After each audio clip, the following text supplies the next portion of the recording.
Ny voninahitro tsy homeko ny hafa.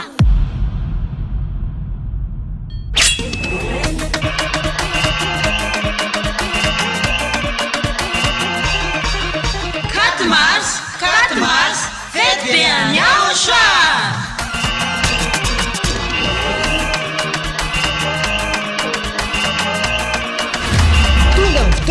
Ankalazantsika ny verenan'ny anarana mitondra FAMPIANARANA YAHVAH sy YAHOSHUAH. Izay toriana ambasadorina YAHOSHUAH zady ahahelya.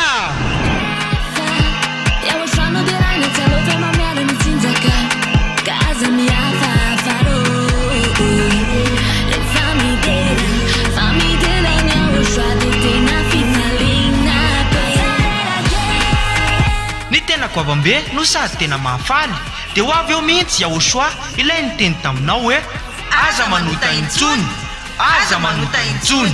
Izay no afantaranao any YAHOSHUAH ilay tena maro. Ka tsisy nilaza izany afa-tsy YAHOSHUAH izay nitoriana ambasadorina YAHOSHUAH ziady ahelya ireriany.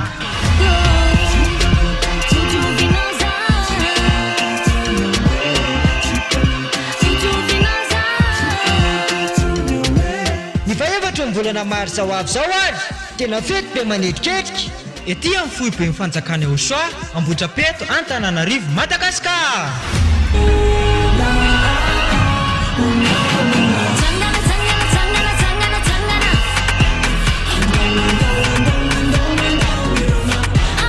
Ka ianao olombelona io, Tongava mankalaza sy manome voninahitra an'ilay nahary anao. YAHVAH sy YAHOSHUAH.